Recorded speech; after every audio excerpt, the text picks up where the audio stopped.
Médico patologista é um médico que estuda as doenças. A pessoa adoece, o médico clínico examina e o patologista faz os exames. Tira um fragmento e vai examinar no microscópio para saber qual é a causa da doença. Ou então, se a pessoa morre, se o doente morre, o patologista vai estudar o cadáver para ver onde estão as lesões que causaram a morte daquele doença e saber a causa da doença. Esse é o ponto que faz o médico patologista, é um pesquisador.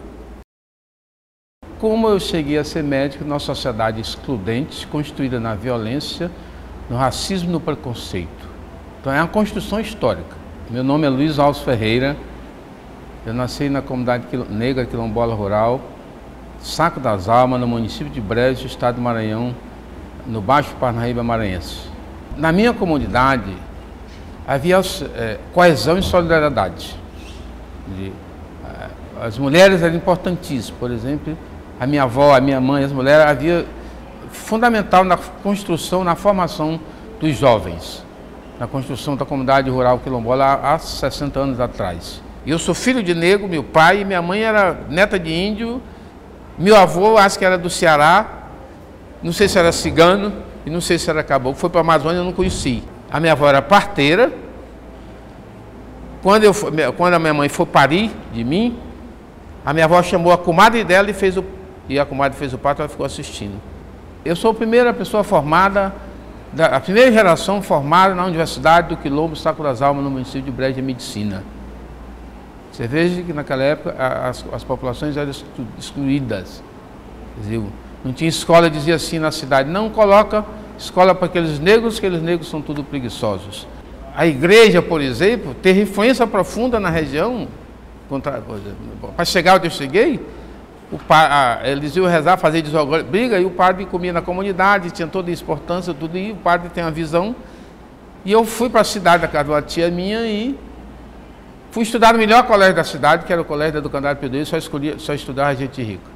Naquela época a gente fazia até o 5º ano primário, tinha que fazer exame de admissão. A professora, no meio de 50 alunos, disse que só eu podia fazer, me retirou e disse que eu ia fazer o exame de admissão. No 4º ano primário, por lei só podia fazer com 5 anos. Mas a normalista tinha que dar um atestado, assim a lei permitia. E ela me deu um atestado que eu tinha condições de fazer exame de admissão ao ginásio, que é o ginásio Brejense da Campanha Nacional de Educandários Gratuitos.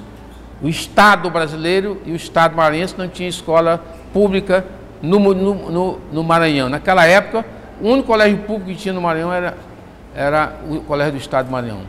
O Liceu, Colégio Estadual do Maranhão, o Liceu Maranhense. Fiz os 3 anos no liceu, brinquei, fiz política, fiz tudo isso, estudantil, sempre participei de política estudantil. No vestibular, em 66, não existia ainda a Universidade Federal do Maranhão. Existia a Faculdade de Ciências Médicas, mantida pela Sociedade Maranhense de Cultura Superior, que mantinha a Faculdade de Medicina, Serviço Social, Filosofia e Educação. A Somax era comandada pela igreja, pelo Dom Delgado, era a figura central, um homem inovador. Ele era o inovador. E a cabeça pensante era Dom Fagroso, que era o vice-reitor, foi receitor da Enveramão. E a cabeça mais pensante daquela época, da construção da universidade, é o cônego professor, que me deu aula de filosofia no liceu, professor Conde José de Ribamar Carvalho, que foi o 2º reitor desta universidade. E na minha concepção, foi a maior cabeça, uma das maiores cabeças que teve nesta universidade, para estar tendo toda essa concepção de universidade. Não só da universidade, mas a concepção dos campos. Eu estou colocando aqui que eu convivi. Está aqui a retrato dele ali, é um negro como eu, padre, de Codó, onde 99% da população é negra, e era uma cabeça pensante. É um homem brilhante. Naquele momento da ditadura, aí vem a ditadura, naquele momento era difícil. Durante o curso de medicina, eu estava sempre com os alunos e participei do diretório, lutei contra a ditadura, que eu não chamo só de ditadura militar. A ditadura, para mim, é militar, civil e civil militar. Não foram só os militares que fizeram a ditadura. Muitos civis, às vezes foi até pior que algum militar no sentido de fazer a violência. E eu participava do diretório, discutia e percebia o preconceito que a gente tem, porque não é fácil você, numa sociedade que discrimina, você assumir sua identidade. É a coisa mais importante, assumir sua identidade, quer ser negro, quer ser cigano, quer ser indígena, quer ter... Bom, formado em medicina, aqui na Universidade Federal do Maranhão, eu fui fazer uma prova para ser residente na maior faculdade, universidade desse país, e que tem a maior, onde pelos que se faz, onde se pratica o maior racismo nesse país, com todo o respeito que eu estudei lá, é a Universidade de São Paulo. Foi a Constituição que está desconstruindo. Isso é um ponto. Eu fui estudar lá, fui fazer prova para fazer... Claro, dentro da universidade nem todo mundo é racista, nem todo mundo tem essa concepção. Mas é importante... Nós saímos de uma história, de uma construção da história, em cima da escravidão, na discriminação, do preconceito e do racismo, porque não é só contra a gente que é negro, mas é contra o índio também que é mais branco, mas é contra também o cigano, mas é contra também o judeu, mas é contra o palestino. Desde que você é contra o cigano, por exemplo. Qual é o presidente da República de origem cigana? Ninguém sabia que era Juscelino. Era Juscelino. Eu sei que era Juscelino. Eu sei. Mas até ele escondia isso. Hã? Até ele escondia isso. Ele escondia para não ser discriminado. Exatamente. Então aí eu fui para Ribeirão, fiz a prova e fiz residência, comecei na Faculdade de Medicina de Ribeirão. Passei em São Paulo, na prova lá, na casa de Arnaldo, que chamava, para fazer patologia. Eu escolhi fazer patologia, que era de pesquisa. E fui para Ribeirão Preto também. Aí eu escolhi Ribeirão.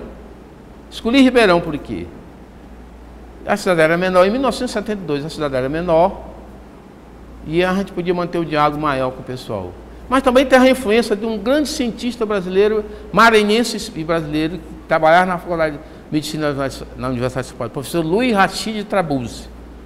Ele é um homem de Vargem Grande. Eu perguntei, um dia encontrando com ele, eu perguntei, professor, eu passei aqui na prova para a casa de Arnaldo, porque Faculdade de Medicina, fazer patologia, residência, em Ribeirão, meu filho, vá fazer em Ribeirão, porque é assim, lá a ciência está melhor, aqui você vai só trabalhar mais por isso, por isso, por isso. Então, uma coisa que me emocionou profundamente nesses últimos tempos foi eu conseguir colocar, e eu vi aqui ontem, saberes tradicionais cruzando com a ciência que dura. Os conhecimentos, não só o meu conhecimento, que saí do quilombo e aprendi a trabalhar com microscópio eletrônico. Parte da minha tese é isso. Mas também o conhecimento tradicional, conhecimento simples, que faz parte da ciência, que você vai buscar lá, faz a tese de mestrado, doutorado e não devolve. Isso ocorre muito. Eu sempre digo, daqui para frente a ciência será útil. Porque ninguém, saberes tradicionais, agora mesmo está assim a discussão com a quebradeira de coco, ela colocando, são nossos saberes. Eu tinha uma tia com 90 anos, quebra coco e dança tambor de crioula, e eu servia tambor de crioula como coisa negativa. Isso tem que ter, e tudo para dizer, saber tradicional é estudar a realidade, cruzar a inovação com a ciência dura, com a ciência de alto nível. Todas as duas são de alto nível, desde que leva a estudar a dimensão humana da sua ação.